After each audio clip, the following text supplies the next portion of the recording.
What's up? You guys, I am so angry right now. I'm going to ramble. It's a spoiler, but if you guys watch the show, you already know this. If you don't watch the show and you don't want a spoiler, just fast forward for a minute. Okay, when I'm watching the show, I always skip through the intros, but when I sat down to edit this, I had the entire recording in front of me and I realized the huge spoiler that they put out about Charlotte and Johan. I am so upset, not just because they aren't going to have a fairy tale ending, but why did TLC have to ruin it for everybody? Am I the only one mad about this? Now it makes sense why everyone thought I was such a freaking moron for trusting Johan. I mean, that's not completely true. He gave us lots of reasons not to trust him, but I was following my heart. That's actually really terrible advice when someone says, you should just follow your heart. Especially as women, or I'll just speak for myself. I am very hormonal. I should not follow my heart. Let's get the show started with stanky Sam and affectionate Ali. Ali decides it's the perfect day to take Sam out for a walk because the weather is just like England's. Miserable. We're just gonna to walk and have a nice day, each other, hand in hand. They start walking beside the ocean. This is new to me. I grew up in California, so if you wanted to walk beside the ocean, you would just walk along the beach.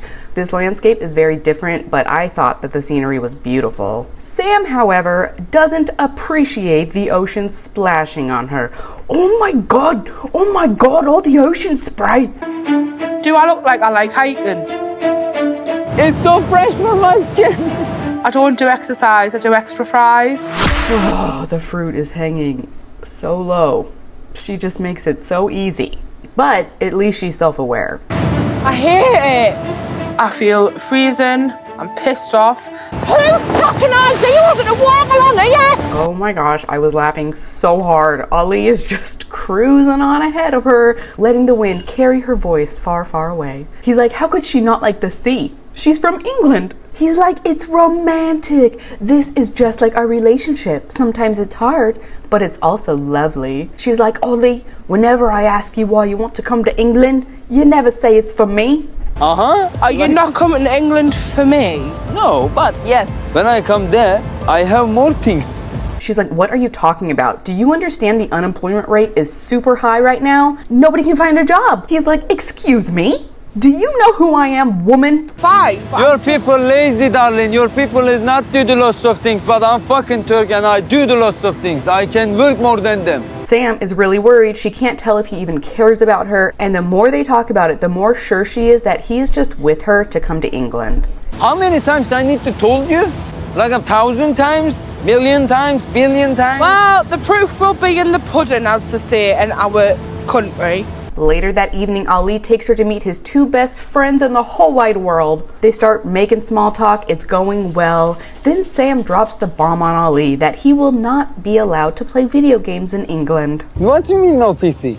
No PC. Oh my god. No. When I'm dead, straight away we're going to some shop, like building the setup.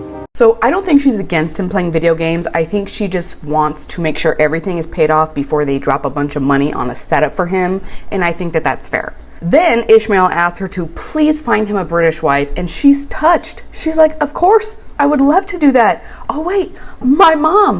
You can marry my mum. I think you like that. My mum's there. She said she'd marry one of them. Do you know what I mean? Like, wait, your mom said that she would marry a Turkish guy? Why would she have said that? Ishmael asks Ali to translate to her that it's going to be hard on him without Ali. It's going to be a void in his life. And Sam loses it. She's like, up until this point, it's never even occurred to me that Ali was leaving his entire life behind and all of his loved ones. Wow, good job, Sam. Sorry. is he okay? Ali. Sam. Oi. Just take Ali. Don't worry.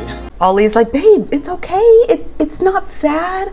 Stop it, or I'm gonna start crying too. She's like, Ollie, I don't want you to break his heart. He's too important to you, Ollie. He's like, no, you are what's important. It was nice to see a little bit of humility coming out of Sam. It was long overdue. Now it's the next day. She's packing up her stuff. She tells us that...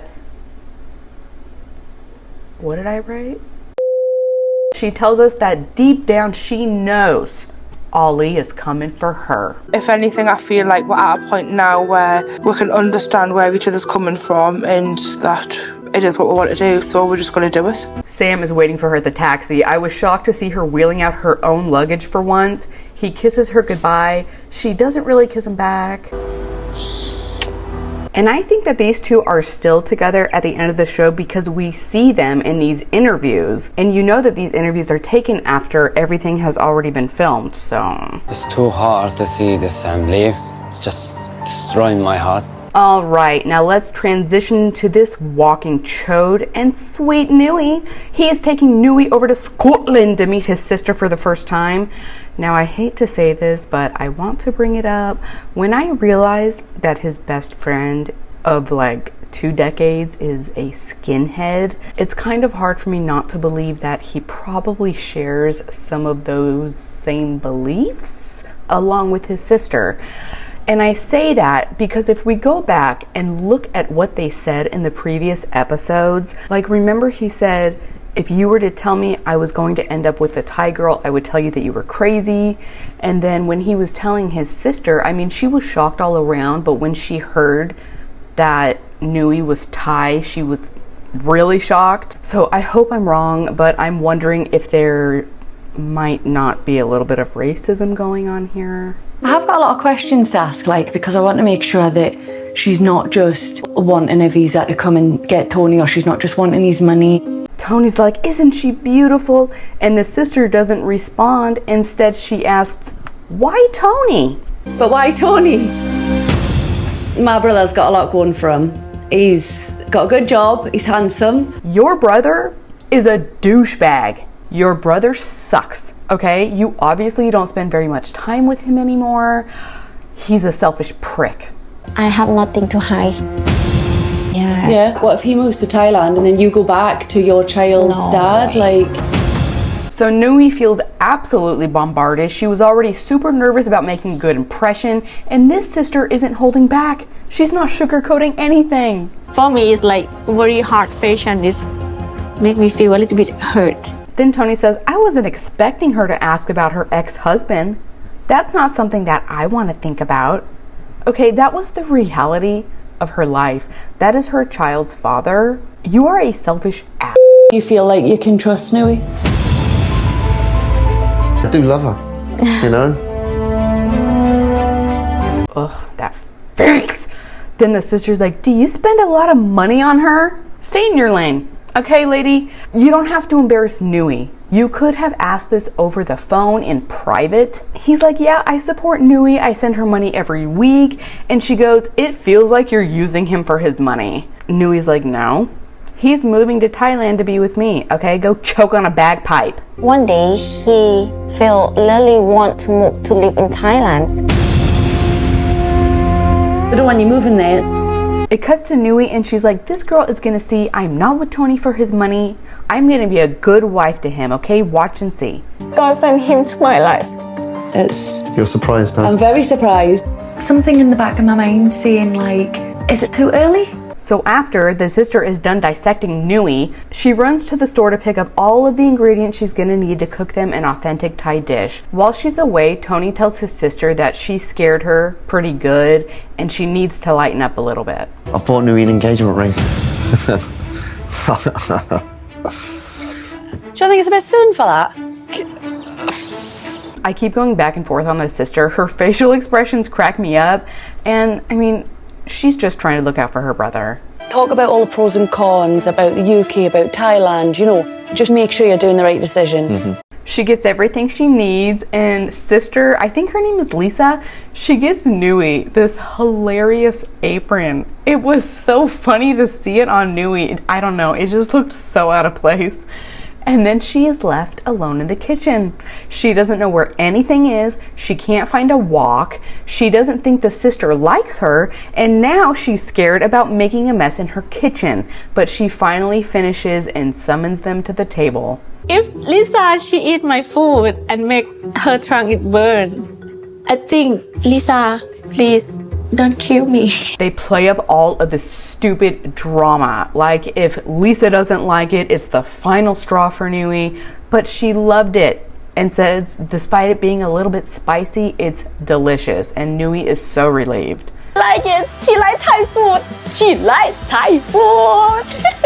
She is so adorable. Tony and Nui are super relieved that she likes the food. She lifts up her glass and toasts them.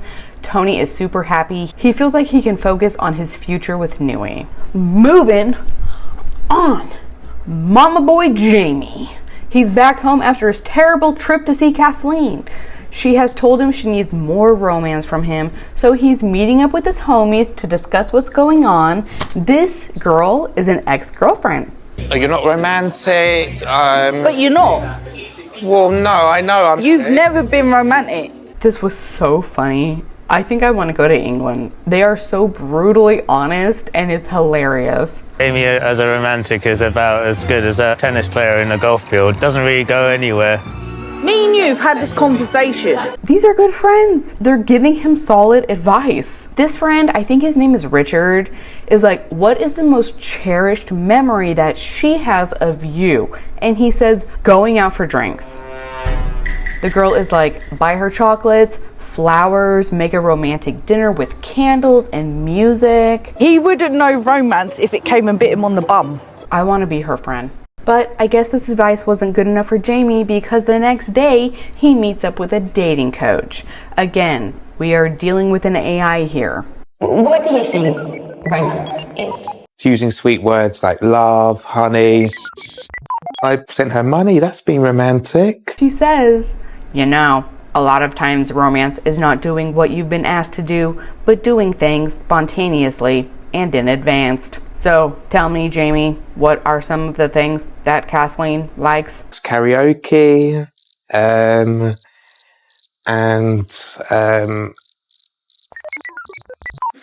Seriously? The only other thing he could think about was a movie that she likes. That's all that you know about her? He tells the coach that he feels like they have a barrier between them because he started dating her friend and now she holds it against him. But when he was with the friend, he realized how good he had it with Kathleen because the friend was not as caring. This one's not that caring. He's like, Kathleen always writes me these little love notes and tells me when I'm allowed to read them. And then it clicks in Jaime's mind that he needs to write Kathleen poetry. I was at school. I stood up in front of the classroom, read out the poem. Teacher kicked me out because it didn't rhyme and all the kids were laughing. I vowed to never do it again. But he'll do it again for Kathleen. Jaime spends the next few days in and out of coffee shops using his surroundings as inspiration for his poem. Oh, I just thought of an idea. I want to be your fire extinguisher.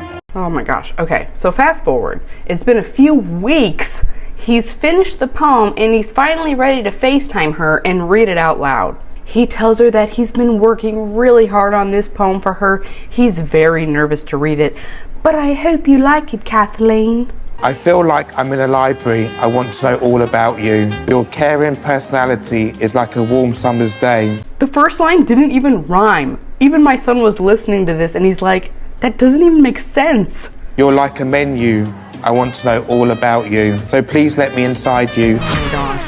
It honestly sounded like a child wrote it and then a child read it and then his mommy had to pretend like she liked it or his feelings would get hurt. Is it like the best poem you've ever heard? Bro, what are you talking about, man? She says, you're not romantic. So he asks her for feedback and she doesn't say anything. Think she liked it? I don't know. If you can't tell, she didn't like it. She's like, is this the start of you being romantic? And he's like, yes, but I still have a lot to do, right? And she's like, yeah. In the next episode, we will be diving back into Raul and I love you, chicken. Jaime creates a romantic atmosphere for Kathleen because he has some terrible news to tell her. Good job combining romance with bad news, Jaime. I cannot believe what I'm hearing to Jaime. And Tahir gets mad at Nicole for talking back and saying she shouldn't on camera. Don't say that on video. What? If the camera wasn't there, what would he have done? And that's it for this one, family. I will see you guys on Friday for another tea time with Linda and another horrible interview with my husband. I love you, and I will see you in the next one. Bye. Say we covered in blood, ain't lacking in flavor. Greater is he who is in me than he in the world. I am not backing from nothing. I stand on 10 toes like a ballerina. They was talking the past. I got amnesia, get under their skin like lymphedema. Okay, really was ready before they said go. God gave me the nod even when they said no, so I still kept stepping like summer sorority. Wonder why I talk with authority. Funny I passed the folks in the back who was saying I lack what it took to be great. They ain't know I had Christ. I'm straight.